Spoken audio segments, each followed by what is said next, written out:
நல்லாந்தகன் அத்தியாயம் 22. குமரியின் எல்லை நோக்கி விரைந்து கொண்டிருந்தன அந்த 4 புறவிகளும். அதிகம் எதுவும் பேசிக்கொள்ளாமல் அவரவர் சிந்தனையில் ஏதோ ஒன்று ஓடிக்கொண்டிருந்தது. எல்லோருக்கும் முன்பாக சென்று கொண்டிருந்த சோமன் எதையோ கண்டுவிட்டு சட்டென்று தனது புறவியை நிறுத்தினான்.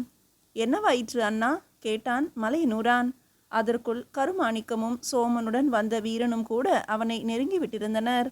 அங்கே பாருங்கள், சோழத்தின் காவல்படை வீரர்கள் குமரியின் எல்லையை தாண்டி சேரத்துக்குள் நுழைபவர்களையும் அங்கிருந்து சோழத்துக்கு வருபவர்களையும் பரிசோதித்து கண்காணிக்கிறார்கள். இந்த நிலையில் இவர்களை நாம் எப்படி கடப்பது? ஏற்கனவே சிறையிலிருந்து தப்பி வந்த மலையனூரானும் கருமாணிக்கமும் வேறு இப்போது நம்மோடு என்றான் சோமன். ஆனால் அதற்குள் அந்த தகவல் இங்கு வந்திருக்க வாய்ப்பே இல்லை. எனவே கவலைப்பட வேண்டாம். என்றாலும் என்னிடம் வேறொரு உபாயம் உண்டு. அவர்களே நம்மை வழி அனுப்பியும் வைப்பார்கள் என்றான் கருமாணிக்கம். என்ன அது என்றான் சோமன். இன்னும் நான் காஞ்சியின் தலைமை காவலர்கள் ஒருவன் என்பதை நீங்கள் அடிக்கடி மறந்து விடுகிறீர்கள். சற்றும் பதட்டப்படாமல் நிதானமாக உங்களின் புறவிகளை செலுத்தி என்னை பின்தொடருங்கள். காவலர்களுக்கு நான் பதில் அளித்துக் கொள்கிறேன். நீங்கள் எவரும் வாய் திறக்க வேண்டாம் என்றவன் தனது புறவியை முன்னே செலுத்தி இடையில் சோமனையும் மலையனூரானையும் வரச் செய்து கடைசியாக கடிகையில் இருந்து வந்த அந்த வீரனையும் வரச் செய்தான். முன்பின் இருவர் காவல் இருக்க நடுவே இருவர் பத்திரமாக அழைத்து வருவது போல ஒரு தோற்றத்தை உருவாக்கினான். நெருங்கி வந்ததும் காவலர்களால் தடுக்கப்பட்டான். தானாகவே தன் புறவி விட்டு இறங்கி அங்கிருந்த தலைமை காவலனை நெருங்கி ஏதோ கூறினான். பிறகு தனது லட்சணையை காட்டினான். அவன் கூறியதை கேட்டதும் கருமாணிக்கத்தை அருகில் இருந்த ஒரு குடிலுக்குள் அழைத்து சென்றான் அவன். உள்ளே மறைவாக சென்றதும், நாகையின் உபதளபதியின் உத்தரவு வந்துள்ளது, தங்களுக்கான ஒரு தகவலோடு என்றான் வழிமறித்த தலைமை காவலன். விரைவில் சொல்லுங்கள், அவர்களுக்கு ஐயம் உண்டாகிவிடும் என்றான் கருமாணிக்கம். நாளை காலை குமரியின் கடல்புறத்தில் கால் வைக்கிறது ஒரு களம். கிருஷ்ணன் ராமன் என்ற அந்தணரின் தலைமையில். எதுவாயினும் அவரிடம் கலந்து பிறகு தங்களை முடிவெடுக்க சொல்லி உத்தரவு என்றார் அந்த காவலர். நல்லது, அவரை நாளை மறுநாள் சுசீந்திரம் தானுமாலையன் ஆலயத்தில் சந்திப்பதாக தகவல் அளித்து விடுங்கள். குறைந்தது 20 வீரர்களோடு சுசீந்திரம் நுழைய சொல்லுங்கள். இவர்களோடு நான் சுசீந்திரம் செல்வதை இளவரசருக்கு தகவல் அளித்து விடுங்கள். நாகையின் உபதளபதியின் மூலம் இந்த தகவல் செல்லட்டும். இதற்கு மேல் எதுவும் பேச வேண்டாம், இங்கு வெளியேறலாம் என்ற கருமாணிக்கம் குடிலை விட்டு வெளியே வந்தார். உடன் வெளிவந்த தலைமை காவலன், அவர்களை அனுப்புங்கள். காந்தலூர் கடிகையை சேர்ந்தவர்களாம். சிறப்பு பயிற்சிக்காக வனங்களில் சில விஷயங்களை சேகரிக்க செல்கிறார்களாம். உடன் காஞ்சியின் தலைமை காவலரும் உண்டு. இளவரசரின் கட்டளைப்படி வந்துள்ளார்கள். அவர்களை தடுக்க வேண்டாம் என்று உரத்த குரலில் கூற காவலர்கள் அவர்களை எல்லை தாண்ட அனுமதித்தனர்.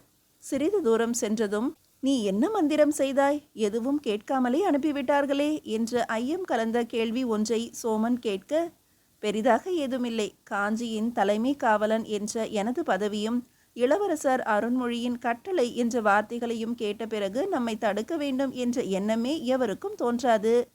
அத்துணை எளிதாக உன்னை நம்பிவிட்டார்களா? சோமன் கேட்டான். காட்ட வேண்டியதை காட்டினால் நம்பித்தானே ஆக வேண்டும். புரியும்படி சொல். நான் காஞ்சியை விட்டு கிளம்புவதற்கு முன்பு இளவரசர் அருண்மொழி தனக்கு அளித்த லட்சணையோடு கூடிய ஒரு ஓலையை காண்பித்தார் கருமாணிக்கம். இது என்ன ஓலை? இளவரசர் எப்படி உனக்கு ஓலை கொடுத்தார் கேட்டான் சோமன். என்னை எனது பணியிலிருந்து விடுவிக்க நான் இளவரசரிடம்தான் அனுமதி கேட்டேன். அப்போது அவர் உடனடியாக பழையாறைக்கு செல்ல வேண்டியிருந்ததால் என்னை விடுவிக்கும்படி கூறி வடதிசை தண்ட நாயகனான பார்த்திவேந்திரருக்கு கொடுத்த ஓலை அது. அவசரத்தில் அவர் எழுதி அளித்த ஓலை நமக்கு எல்லா வகையிலும் உதவுகிறது. அப்படி என்னதான் எழுதியிருக்கிறது அதில் கேட்டான் மலையனூரான் ஆர்வத்தோடே. இவர் வேண்டுவதை அளித்து விடுங்கள் என பார்த்திவேந்திரருக்கு எழுதப்பட்ட ஓலை. அவசரத்தில் விவரம் ஏதும் எழுதப்படாத ஓலை. எங்கு காட்டினாலும் இளவரசரின் லட்சணையோடு நம்மை காத்து கொள்ளவும் உதவுகிறது என்றார் கருமாணிக்கம். அற்புதம், திறமைசாலி மட்டுமல்ல, நீ புத்திசாலியும் கூட என்று தன்னை மறந்து பாராட்டினான் சோமன். இந்த ஓலை தன்னிடம் இருந்தால் இதை வைத்துக்கொண்டு நிறைய வேலைகளை சாதித்து கொள்ள இயலுமே சோழ தேசத்தில். எப்படியாவது இதனை கைப்பற்றி கொள்ள வேண்டும் என்று குறுக்கு எண்ணம் ஓடியது மலையனூரானின் மனதில். ஆனால் அடுத்து கருமாணிக்கம் செய்த செயல் மற்ற மூவரையுமே அதிர்ச்சி அடைய வைத்தது. அருண்மொழியால் அளிக்கப்பட்ட அவ்வோலையை துண்டு துண்டாக கிழித்து எறிந்தார் கருமாணிக்கம். ஏன் இப்படி செய்தாய் நண்பா? அதை வைத்து இன்னும் எவ்வளவோ காரியங்களை சாதித்திருக்கலாமே. அவசரப்பட்டு விட்டாயே என்று ஆத்திரப்பட்டான் மலையனூரான். இல்லை நண்பா, இனி இது பயன்படாது. எப்படியும் நாளை காலைக்குள் உன்னோடு நான் தப்பித்த செய்தி இந்த இடம் வந்து அடைந்துவிடும். அதன் பிறகு எதை காட்டினாலும் நம்மை சரி செய்யாமல் விடமாட்டார்கள். அடுத்து நடக்கவிருப்பதை விரைவாக ஊகித்து செயல்படும் அவரை பிடித்து போனது சோமனுக்கு முதல் முறையாக.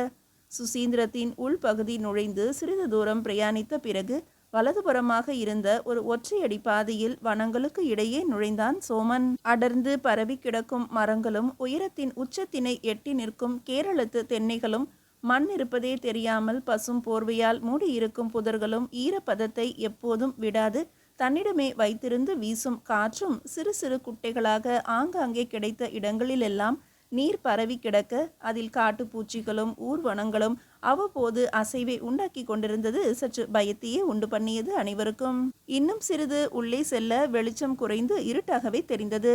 வானத்திற்கும் பூமிக்கும் இடையே திரை போட்டு மறைத்தது போல அடர்ந்து பறந்து விரிந்த மரங்கள், அவற்றில் அமர்ந்து கொண்டு அவ்வப்போது சத்தமிட்டு சலசலப்பை அறிவிக்கும் பறவை இனங்கள், இடையிடையே தெரிந்த அந்த ஒற்றை பாதையை மட்டும் மனதில் குறித்து கொண்டு முன்னேறினான் சோமன். இன்னும் எவ்வளவு தூரம் அண்ணா? தாகமும் பசியும் என்னை வாட்ட ஆரம்பித்து விட்டது. போய்கொண்டே இருந்தால் எப்படி என்று சலித்து கொண்டான் மலையனூரான். தம்பி, பசி, தாகம், காமம், போதை, ஆசை போன்ற உணர்ச்சிகளை முதலில் அடக்க பழகு. அடக்க முடியாமல் நீ செய்த செயல்களால் தான் இப்படி காட்டிற்குள் அலைந்து கொண்டிருக்கிறாய் என்பதையும் நினைவில் கொள். உணர்ச்சிகளை அடக்க தெரிந்தால் மட்டுமே மனிதன் விலங்குகளிடமிருந்து வேறாக தெரிய இயலும். இல்லையெனில் வேறுபாடே இல்லாமல் போய்விடும் என்ற சோமன் அதற்கு மேல் பேச விரும்பாதவனாக அமைதியாக முன்னேற ஆரம்பித்தான். செல்லும் வழியெல்லாம் ஒரு அடையாளத்தை தன் மனதிற்குள்ளேயே குறித்து கொண்டார் கருமாணிக்கம். கவனமாக பார்த்து கொண்டே வந்தார். புறப்பட்ட இடத்திலிருந்து எவ்வளவு தூரம் எவ்வளவு நேரம் பிரயாணிக்கிறோம் என்பதையும் நினைவில் வைத்தார். சிறிது தொலைவில் தென்னை மரங்கள் அடர்ந்திருந்த பகுதியின் கீழே ஒரு வெட்ட வெளி தெரிவதையும் அங்கு சிறு சிறு குடில்கள் சேரத்து பாணியில் அமைக்கப்பட்டிருப்பதையும் கவனித்த கருமாணிக்கம் அங்குதான் சோமன் அழைத்து செல்ல போகிறான் என்பதை புரிந்து கொண்டார். அந்த இடத்தை நெருங்கும் முன்பு சில அடிகள் தூரத்திலேயே நின்றான் சோமன். மற்ற மூவரையும் திரும்பி பார்த்தான். நான் அங்கு போய் நிலவரம் என்ன என்பதை கவனித்த பிறகு உங்களை அழைக்கிறேன், கையை உயர்த்தி. அதன் பிறகு நீங்கள் வரலாம் என்றவன் எவரின் பதிலையும் எதிர்பாராமல் அந்த இடம் நோக்கி விரைந்தான். புறவியை அக்குடில்களின் அருகில் சென்றவுடன் நிறுத்தி வானத்தை நோக்கி ஏதோ குரல் கொடுக்க உயர்ந்து நின்ற தென்னை மரங்களின் ஓலை மறைவுகளில் இருந்து வில்லோடும் அம்போடும் இறங்கினார்கள் அவர்கள். 10 பேராவது இருப்பார்கள் என்று கணித்தார் கருமாணிக்கம் இங்கிருந்தவாறே. மரத்தில் இருந்து கீழிறங்கி அவர்கள் சோமனை அடையாளம் கொண்டு கட்டி தழுவினார்கள். பிறகு ஏதேதோ கேட்டார்கள். அவர்களுக்கு பதிலளித்து கொண்டே சோமனும் இவர்களை நோக்கி கை உயர்த்த மூவரும் அக்குடில்களை நோக்கி விரைந்தனர் தத்தம் புறவிகளில். மலையனூரானை கண்டவுடன் அங்கு இருந்தவர்கள் ஆர்ப்பரித்தனர். எத்தனை நாளாயிற்றடா உன்னை கண்டு என்று உச்சி முகர்ந்தனர். குடிலுக்கு உள்ளிருந்தும் 4-5 பேர் கையில் கூர்மையான ஆயுதங்களோடு வெளிவந்தனர். அவ்வாறு வந்தவர்களுக்கு கை அல்லது கால் இல்லாமல் அங்கஹீனமாக இருந்தார்கள். அவர்களை கண்டதும் ஓடி சென்று தழுவினார் சோமனும் மலையனூரானும். யார் இவர்கள்? ஏன் இவர்கள் 5 பேருக்கு கையோ காலோ இல்லாமல் உள்ளது? ஏதாவது போரில் கலந்து கொண்டவர்களா? மெல்ல கேட்டார் கருமாணிக்கம் மலையனூரானிடம். எல்லாம் அந்த ஆதித்தன் தந்த பரிசு என்று எத்தேசையாக தன்னை மறந்து மலையனூரான் கூற சட்டென்று இடைமறித்த சோமன், ஒரு பெரும் நிகழ்விற்காக தம் அவயங்களை தியாகம் செய்த வீரர்கள் இவர்கள் என்று சட்டென்று பேச்சை மாற்றி மலையனூரானை பார்த்து முறைத்தார். தங்களை தவிர மற்ற அனைவரையும் கூர்ந்து நோக்கினார் கருமாணிக்கம். அந்தணர்கள் என்ற அடையாளம் உடலில் தெரிந்தாலும் ஆயுதங்களை கையாளக்கூடிய முரட்டு அந்தணர்கள் என்பது தெளிவாக தெரிந்தது அவருக்கு. அது மட்டுமின்றி எல்லாம் ஆதித்தன் தந்த பரிசு என்று மலையனூரான் உளறியதை தொடர்ந்து இவர்கள் ஆதித்த கரிகாலனால் காயப்படுத்தப்பட்டிருக்கிறார்கள் என்பதும் புரிந்தது. தீவிரமாக என்ன நடந்திருக்கும் என்று யோசிக்க ஆரம்பித்தார் கருமாணிக்கம். மீதியை அடுத்த அத்தியாயத்தில் காணலாம். அத்தியாயம் 23. கடல் காற்று திசை மாறி வீசத் தொடங்க ஆரம்பித்தவுடன் புரிந்தது அவருக்கு, குமரி கடலின் எல்லைக்குள் தாம் நுழைகிறோம் என்பது. கடலில் அதுவும் ஒரு சிறு கலத்தில் பயணிப்பது தனி அனுபவம். 2 நாள் பிரயாணத்திலேயே உடல் சோர்வடைந்து விடுகிறது. உப்பு காற்றானது உடலின் ஈரப்பதத்தை உறிஞ்சி விடுகிறது, கூடவே சக்தியையும் சேர்த்து. அது மட்டுமல்லாது நாள்தோறும் உடல் கலத்தின் ஆட்டத்தோடே அலைகளின் வேகத்தோடு போராடி போராடி அதற்கே பழகிவிடும் தருணத்தில் தரை தொட உடல் தள்ளாட ஆரம்பித்துவிடும். புறவியில் கூட நெடுந்தூரம் பயணித்து விடலாம். களத்தில், அதுவும் ஆழ்கடலில் என்பது சற்று சிரமமான அனுபவம்தான். அதையும் கண்டுவிட்டோம் நாம் என்று தனக்குள் யோசித்தவாறே அடித்து கொண்டிருக்கும் அலைகளை படிக்க ஆரம்பித்தார் கிருஷ்ணன் ராமன் என்கின்ற அந்த அமன்குடி அந்தணர். தமது வாழ்க்கையும் இந்த அலைக்கடலை போலத்தான் ஆகிவிட்டது. வீசும் காற்றின் அழுத்தமும் வேகமும் அலைகளின் வீச்சை தீர்மானிப்பது போல இளவரசர் அருண்மொழியின் எண்ணங்களே தனது வாழ்வின் திசைகளை இனி தீர்மானிக்கும் என்பது புரிந்தது அவருக்கு. தஞ்சை வந்து என்னை சந்தியுங்கள் என்று சொல்லி நண்பராக சென்ற அருண்மொழி வேறு, தான் மறுநாள் தஞ்சையில் சந்தித்த சோழத்து இளவரசர் அருண்மொழிவர்மர் வேறு என்பதை மிக தெளிவாக உணர்ந்தார். நட்பிலும் வரவேற்பிலும் ஒரு குறையுமின்றி முழுமனதோடு வரவேற்று உபசரித்த அருண்மொழியில் எந்த மாற்றமும் இல்லை. ஆனால் சோழத்திற்கான செயல்கள் எனும்போது கண்டிப்பும் கட்டளையும் முன் வந்து நின்று விடுகிறது அவரிடம். ஏன், எதற்கு என்ற கேள்விகள் ஏதுமின்றி பெரிய பழுவேட்டரையரை போய் சந்தியுங்கள், உமது வருகை அவருக்கு ஏற்கனவே அறிவிக்கப்பட்டுவிட்டது, அவர் என்ன சொல்கிறாரோ அதனை செய்ய முற்படுங்கள், உமது வீரத்திற்கும் தன்மானத்திற்கும் சிறிதும் இழுக்கில்லாத செயல்கள் மட்டுமே உமக்கு தரப்படும், நீர் இப்போது செய்யவிருப்பது சோழத்துக்கான பெரும் பணி, மிக பெரும் சோழ பேரரசு தம்மீது விழப்போகும் களங்கத்தை துடைப்பதற்கான பெரும் பணியில், மிக முக்கியமான பணியில் உம்மை ஈடுபடுத்தியுள்ளேன், இது உமக்கான ஒரு சுய பயிற்சியும் கூட. வெறும் வேத மந்திரங்கள் ஓதும் அந்தணராக வாழ விரும்பாமல் சாதனைகளை நேரடியாக செய்ய ஆவல் கொண்டீரல்லவா? மக்களுக்கான சேவைகளை இறைவனிடம் வேண்டாமல் நேரடியாகவே செயல்படுத்தும் எண்ணம் கொண்டிருந்தீரல்லவா? ஒரு அரசன் போல வாழ்க்கை, ஆனால் அரசனாகாமல் என்று கேட்டீர்கள் அல்லவா? அத்தனைக்கும் மேலாக இந்த அருண்மொழியோடு நட்பு கொள்ள ஒப்புக்கொண்டீர் அல்லவா? இவை அத்துணைக்கும் நீர் தகுதியானவர்தானா என்பதை நீரே மெய்ப்பிக்க உமக்கு இது பெரும் வாய்ப்பு. நிச்சயம் தடைகளை தாண்டி சாதிப்பீர் என்ற நம்பிக்கை எனக்குண்டு. எவருக்கும் கிட்டாத அற்புதமான வாய்ப்பிது நண்பரே. எடுத்த முதல் முயற்சியிலேயே சூதும் நய வஞ்சகமும் சூழ்ச்சிகளும் கொண்ட சோழத்தின் துரோகிகளோடு மோதப்போகிறீர்கள் என்பதை நினைவில் வையுங்கள். உயிருக்கான உத்தரவாதத்தை இந்த செயலில் எதிர்பார்க்க இயலாது. ஆனால் வெற்றியோடு செயலாற்றி வந்த பிறகு பெறப்போகும் அங்கீகாரம் பெருமளவில் இருக்கும். சென்று வாருங்கள், என் தேர்வு தவறாகாது என்ற கூற்று இனிமேலும் பொய்க்காது என்று உளமாற நம்புகிறேன் என்று கூறி முடித்த அருண்மொழிக்கு வார்த்தைகளால் பதிலும் கூறாது தனது செயல்களால் அதை நிறைவேற்றி காட்ட வணங்கியதோடு விடை பெற்றதுதான். நேராக பழுவேட்டரிடம் வந்து நின்றதுதான் தெரியும். ஒரே ஒரு பார்வைதான் உடல் தாண்டி மனம் முழுதையும் ஊடுருவ முடிந்தது பழுவேட்டரையரால். ஒரே கேள்வி, ஒட்டுமொத்த எண்ணங்களையும் வெளிக்கொண்டு வர முடிந்தது அவரால். கிருஷ்ணன் ராமனே, என்றாவது ஒரு நாள் ஏதாவது ஒரு நேரத்தில் சோழமா அல்லது உங்களின் வேதமா என்று ஒரு நிலை வந்தால் எதை தேர்ந்தெடுப்பாய் என்று கேட்டார் பழுவேட்டரையர். ஏற்றுக்கொண்ட கடமை மட்டுமே என் வேதம், அது சோழம் தந்ததெனில் சோழம் மட்டுமே என் வேதம் என்றார் கிருஷ்ணன் ராமன். நல்லது, நாளை காலை குமரி புறப்பட தயாராக இருங்கள். எமது சில வீரர்கள் உம்மை களத்தில் கொண்டு செல்வார். அங்கிருந்து சோழத்தின் துரோகிகள் சிலரை எவருமே அறியாது, சோழ வீரர்களுக்கு கூட தெரியாது தஞ்சை வரை கொண்டு வருவது உமக்களிக்கப்பட்ட பணி. எப்போது எங்கு தேவை எனினும் எனது இலச்சினை தாங்கிய ஓலைகளை நீர் பயன்படுத்தி கொள்ள உரிமையுண்டு. அது தாங்கிய சில ஓலைகள் உமக்கு களத்திலே வழங்கப்படும். அவ்வப்போது அடுத்து எங்கே நகர வேண்டும், எவரை சந்திக்க வேண்டும் என்ற தகவல்கள் எல்லாம் ஆங்காங்கே எவர் மூலமாவது வழங்கப்படும். இப்போது செல்லலாம். அதற்கு முன்பு ஏதேனும் தேவையெனில் கேட்கலாம் என்றார் பழுவேட்டரையர் கம்பீரமாக. உங்களிடமிருந்து உங்களின் கையால் உங்களால் ஆசி வழங்கப்பட்டு எனக்கு ஒரு உடைவாள் வேண்டும். நான் கொண்ட பணியின் முதல் வெற்றி பரிசாக தன் உடலில் 64 விழுப்புண்கள் தாங்கிய மாவீரரான தங்களின் கையால் வழங்கப்பட வேண்டும், அதுவும் இப்போதே என்ற கிருஷ்ணன் ராமனை வியப்பாக பார்த்தார் பழுவேட்டரையர். வெற்றி பரிசாக உடைவாளை கேட்கிறீர், சரி, ஆனால் அது எடுத்த செயலில் வெற்றி பெற்ற பிறகு அளிப்பதுதானே முறை கேட்டார் பழுவேட்டரையர்.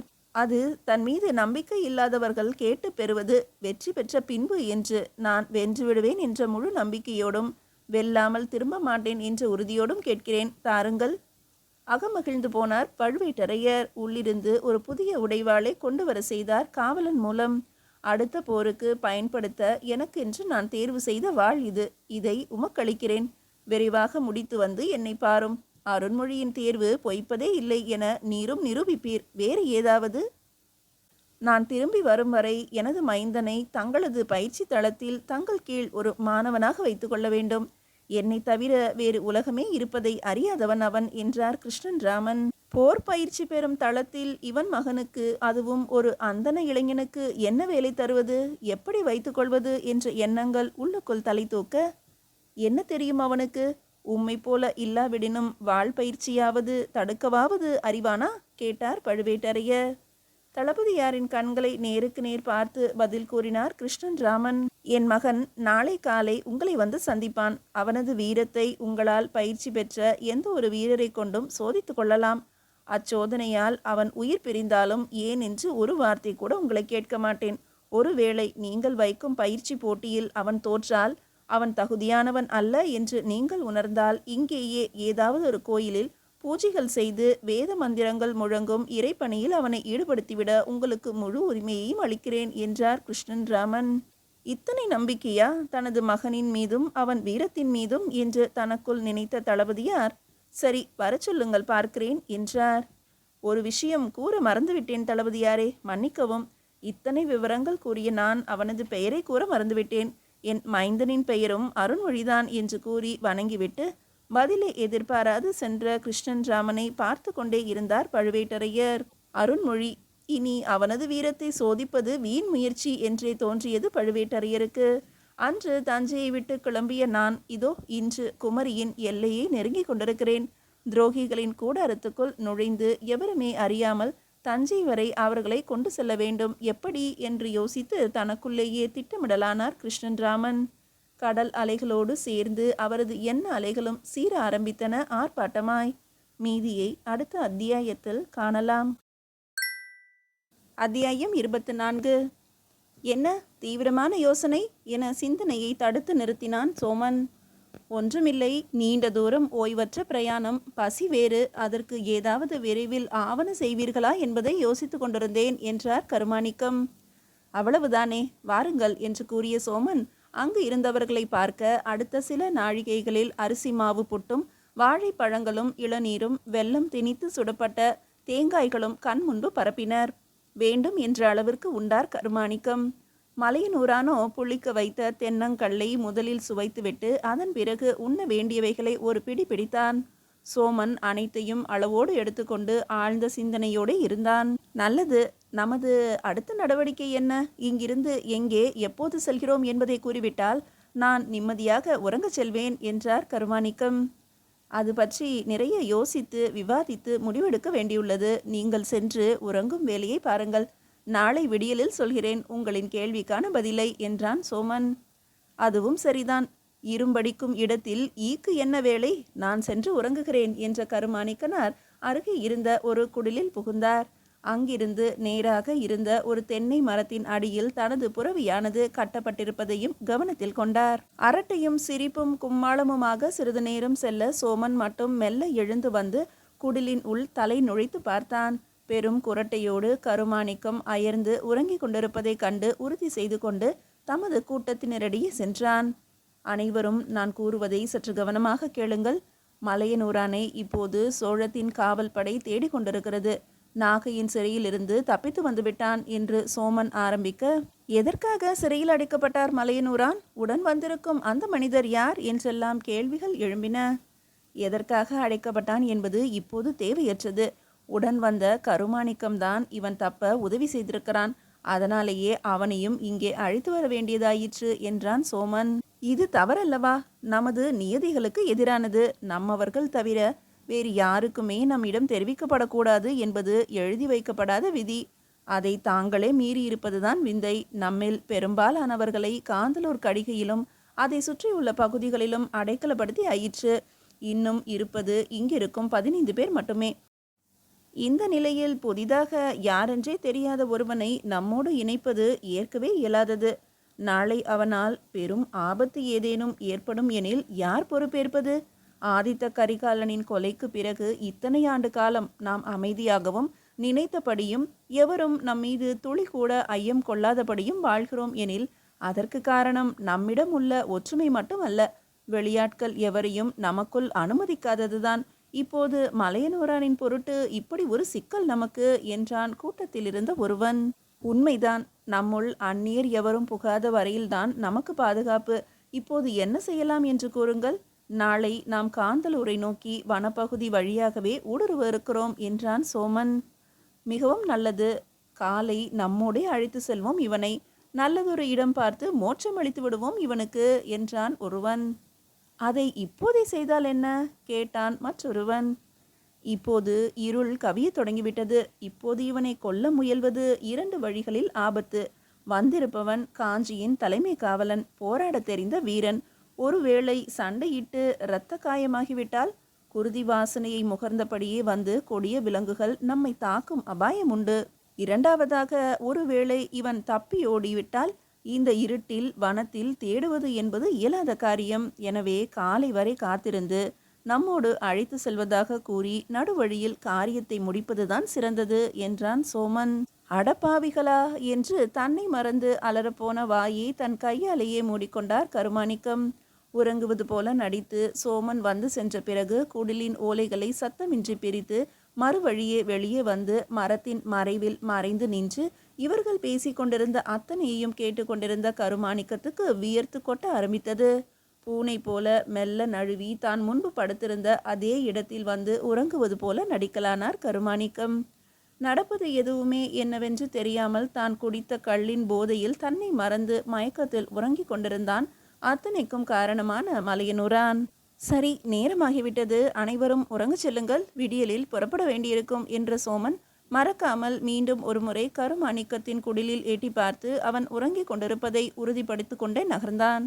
இரவின் 3ஆம் ஜாமம் விடிந்து விடியலின் முதல் ஜாமம் ஆரம்பிக்கும் வேளை.